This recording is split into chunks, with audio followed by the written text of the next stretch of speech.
Welcome back, I'm Jonathan Kydd, and you're watching, even listening to the Chelsea FanCast, and it is time for Chelsea Chadder's stats. So, because we have nobody to read them out who is female and of a pneumatic persuasion, I will be reading them out here. Leave Sophie. And after these little tune. Oh, we're waiting. I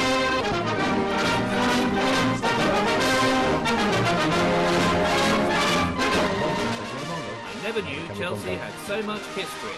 Chelsea Chadder presents Chelsea stats. Away we're off. Here we go. Yeah. Here we are. Pt.6 has now kept 10 consecutive Premier League clean sheets for Chelsea at Stamford Bridge. Good, pretty good. Very good. He has now gone 800 minutes since conceding his last Premier League goal at Stamford Bridge. You look at him, there he is. Or is it the impersonator? No, it is him. It is him. There have now been 10 red cards in Chelsea matches this season. Nemanja Matic made his 50th Chelsea start versus Everton. That's including the few that he must have made before he was transferred. That's first team. Chelsea are now unbeaten in their last, there he is, are now unbeaten in their last 20 Premier League home games versus Everton. Good. Chelsea have kept 15 clean sheets in their last 20 Premier League home games, conceding just 6 goals in that run. Chelsea have won 33 and lost just 1 of their last 39 Premier League games at Stamford Bridge. Wow. On this day, February the 11th, 1967, Peter Bonetti, the cat himself, played his 300th Chelsea game. On this day, February the 11th, 1970, Alan Hudson, the great Alan Hudson, scored his first Chelsea goal. I think that was stat of the week, actually. For more Chelsea stats and history, go to www.chelseachadder.com. Follow him on Twitter at @ChelseaChadder. So, I wanted to talk about the my Sabutio team for a moment, if that's okay. This is my Sabutio team, which, as you see, was crafted beautifully. And I cut the programme up, and this is the box here. Yeah. I don't know if you can see that. If you can see that box. But this is. I'm just going to comment on this because it says on here 4/3/67. Yeah. So not only does that date Jonathan a bit, yeah, but this was when Tommy Docherty was manager. So what we're looking at here is Docherty's diamonds. Yeah. After they'd made the transition from Drake's ducklings.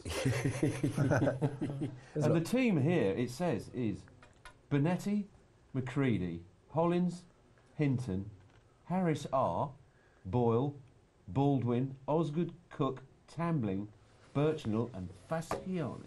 Fasciani, yeah. Fasciani is my sub, in fact. I've got him as my sub. And I've even got, there's a goalie sub, which of course I don't think they had at the time. I think somebody's fallen off. This is, probably be John Phillips. It's McCready who's come off a bit there. No, McCready's there, but was there somebody here? Oh yeah, there is somebody's come away there. I like the fact that Boyle was there, who didn't really figure much, but then came in, Scots player, he was international. What I'd like to find out is what would be your team of that your favourite team to be your Sabutio team. What do you think? Who would you have in it? If I needed to have prepared for this, and I haven't. But I did warn you.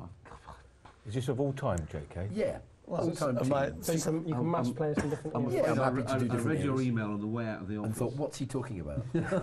Well, I've done my team for when I started watching. And you've done a bad team as well, haven't you? Yeah, I've done a bad. I started with a good. We'll start with a good team. A good team. Czech. Yeah. Dan Petrescu, Yeah, Ashley wonderful. Cole, Oh, wonderful. John Terry, Marcel Desailly, midfield 3, Makelele, Di Matteo, Lampard, Nevin Drogba, Zola. Oh, brilliant. Zola in there? Yeah. That's all right. And my Nevin Drogba. You can pick the other. I'll just put Zola and pick the rest. worst team? I used to just turn up just to watch him train. He was just a magician. But, how would you defend against Nevin Drogba and Zola up front? Probably viciously. You You wouldn't wouldn't. know where to stand. Probably no kick Charlie him. Cook. I didn't see him play. Yeah. These are the only players I saw play. My worst team, Yeah, go on. and this is also based not just on ability but on shenanigans as well. So Bosnich in goal, for obvious reasons. Yeah. Back four, Andy Dow, Kylo Boularus, Andy Dow. Boularus, oh, terrible. Benahim, Khalid the Cannibal. yeah, Benahim goodness. and Winston Bogard. Oh, brilliant. Midfield 3, Jokanovic, Dale Jasper, Darren Wood. And up front, Mutu. But does Kiki DeLucas not get in there? No, sorry, Darren Plays Wood. for Biggleswade Town. Does he now? Biggleswade United. Oh, And what a dreadful my front player. three, Mutu, Mitchell, Sutton. Fantastic. That's fantastic. Yeah. That is a really... I would have got... Alan would have got in there for me. That's antics, isn't it? The antics, yeah. Alan. Because I love Mutu. Alan, sorry, Alan. Good at running Trevor, I was going to say Trevor Allen. Trevor Sorry. No, he was quite good. He made a great effort. No, Joe Allen. Yeah. Joe Allen. Yeah. Signed from Hartlepool by Porterfield. Who needs Wayne Rooney when we got Mutu? Yeah. He was great for 6 months. He was great when he started. He was great for one game, wasn't he, practically? No, he had like Spurs, Leicester, had a really good start. And then Leicester at home was fantastic. Yeah, then he scored like a... Well, he hit a free kick into the wall. Come straight back out and smacked it back in. Then he met his Colombian friend. He scored a big packet of nose whiskey. He met a Colombian friend. Yes, he did. Yeah. I saw him driving. He had an Aston Martin with a gold Aston Martin with one Mutu. Oh, it was the registration. Not one toot. That was in up the King's Road. And I went, it's Adrian Mutu. No, I thought, I don't think I want. Actually, I'm going to tell you, I was getting my lunch done. I saw Ross Turnbull at Waterloo Station. Did you? Yeah. Was he off support? Because he still supports us. Who does he play for now? He's playing for Doncaster. Barnsley, I think. Well, he's with his mate, and I kind of said, that's Ross Turnbull. By the time I thought, I can't get a selfie of Ross Turnbull. I thought that was rather sweet, him going to all the away games. Yeah. I was going to start in Waterloo. Ross Turnbull was won the European Cup. I thought nobody would join in with me. So. Have you picked your best 11 then, as you were? I'm happy to go with this one, actually. It's been. Oh, that one on the. Yeah, even though it's not, I've sort of cheated because again, I've got Alan Birchnell in it, but I liked him because what I liked about him was that he wore his shirt a bit like Dennis Law, down like that, and he stood like that, and they all had these ridiculously long haircuts with sort of fringes, and when I aspired to all of that when I was that age. So I'm not sure that when you're 12 you can really appreciate what a player is actually. You look at them and you think, I like what they look like, or you think, they score. You're not going, look at the tactics, isn't he a great player? You can't really appreciate it. No, but I saw Pat Nevin at 10, 11 and thought, wow, what a player. I suppose that's different because he was pretty obvious, but it's very difficult to work out what attributes Tommy Baldwin had. He scored, and he was the leader of the team. Apparently he was. Yeah, what? You compare it to Kevin McAllister. You look at like-for-like players, because when you're at 11, 12, you look at these great players and you look at the average players, you can tell that Pat Nevin was head and shoulders above McAllister. Johnny Hollins was also a great player because he just never stopped running and had great skills. So was Phil Driver. And Phil Driver on the wing, yes. And one good game. He won, one good game. Yeah. Same as Peter Rose Brown. Didn't he? Yeah. One good game. Alan Dickens, another Gordon one. Davis never made your bad 11. I'm quite surprised. Shall we scoot off this and that sounds rather good, doesn't it? Scoot off. And what I wanted, the other thing was to talk about was to use Dr Mart's engineering skills here and to talk about the ground while you were here, the opportunity, the fact that they've released a statement, haven't they, Chelsea, that they're actually seeking opinions as to how they can go forward with the project of expanding the capacity. But at the moment, it appears to be this emphasis on access. What is the reason for? Is access hugely important in order? Because you have to make the stand can't become bigger unless there's access to the stand. Is this health and safety? Yes, it's to do with fire eggs and means of escape, evacuation times. If you've got a stand full of people, there are time limits and how long it has to take to clear the people. I couldn't give you the numbers, but I know there's a certain time you have to get everybody out of the ground in the case of a fire. Right. It's the same with things like underground stations. It's all about evacuation times. That's how they design the things. So actually putting the extra seats into the site where Stamford Bridge is now is probably not a massive problem. More of a problem is getting people in and out of those seats. Right. So I did a scheme in my spare time. Call me a train spotter if you will. But I did this in 2011. It was at the time when Chelsea pitch owners were trying to get involved with all this kind of stuff, which is fair enough because they do actually own the ground. Yes. And I don't know if you can see this, but this was a little sketch which camera are we on? This was a sketch that I did, and I'm showing we need to put some decking over the railway lines here behind the east stand. We need to put some decking over the railway lines the other way, going towards Fulham Broadway, so people can walk out those routes. We need to buy a little strip of land of the car park, just of the supermarket, just by West Brompton station, so people can actually come out of the ground and go straight to West Brompton.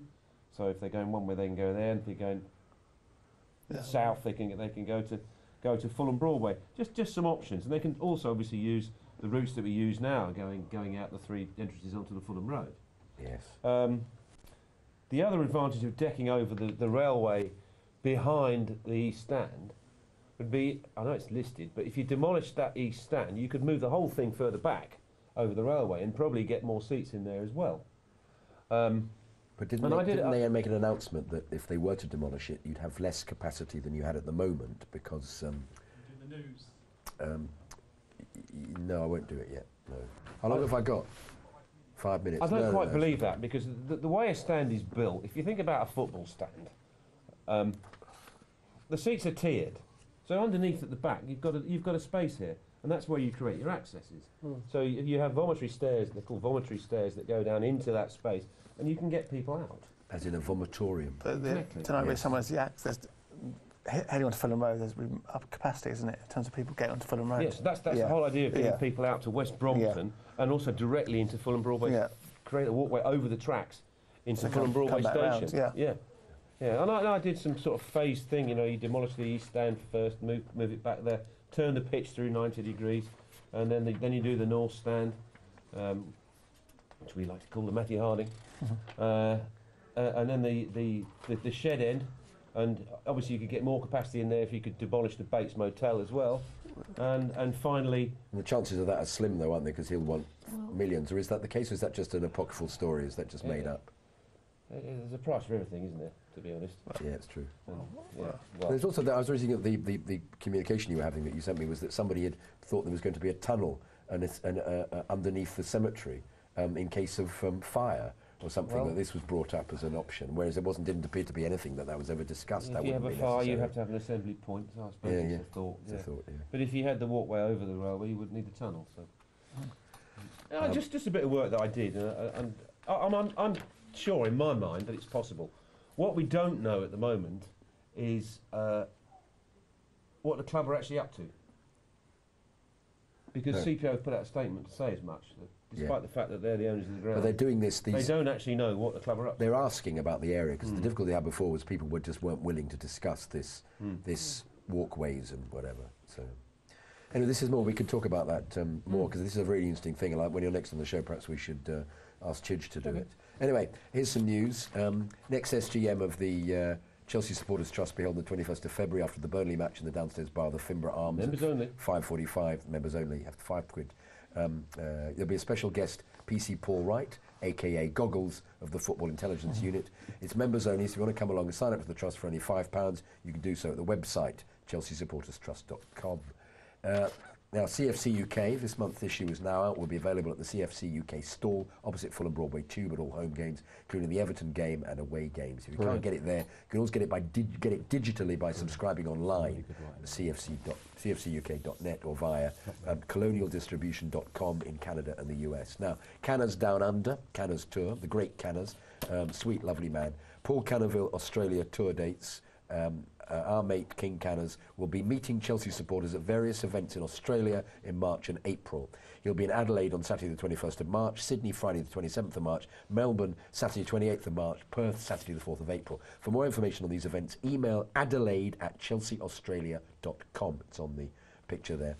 Gareth Hemmings at hotmail.com, Melbourne at chelseaaustralia.com, or Aussie Dawn, that's O-S-S-I-E rather than A-U-S-I-E, O-S-S-I-E at optusnet.com.au. And Canners is doing an event a bit closer to home, doing a Q&A at the Monty in Montpellier Place, Brighton, on Thursday the March the 5th at 7:30. Tickets £5 on the door. A few questions for me. Frank Lampard, 1996. Did Jonathan Kydd play in a movie? Because he reminds me of someone. Well, I've been in several movies. And if you get the urge, go to jonathankydd.com and you'll find a bit of information about me, a few films I've done and made actually myself and written. Rami says, bring Sophie back. Well, I think it's very likely that she will be back, but she's in Paris for the PSG game and probably back on Monday, and will then be telling stories about her drinking exploits and the fact that she never saw the game and spent most of it asleep under a blanket. Adil Sahai, love the show. Mr. Kydd is doing a great job. Oh, thank you. Thank you, Adil. Handsworth101, who just found out about this Fancast, really love it. How do you view it live? Well, indeed. If you are. Indeed, as if you are. Make sure you send us some good stories and photos, emailing the show during the week at chelseafancast@gmail.com. And that's all we have time for this week. We'll be back next Monday, the 23rd of February. Look back at the PSG and Burnley games. Don't forget to follow the show on Twitter at Chelsea Fancast. Make sure you check out the great blogs on our website, chelseafancast.com. We can also find all the information on how to watch, listen, download the show. So many thanks to my excellent, fantastic guests this week, as always. Charlie Skillen, Dr Martin's Boots, Dan Silver, Gaffer not here, didn't even appear, and Andy Silverman. Thanks for listening. See you next time. Until then, keep it blue, keep it carefree, and keep it Chelsea. Up the Chelsea! Up the Chelsea.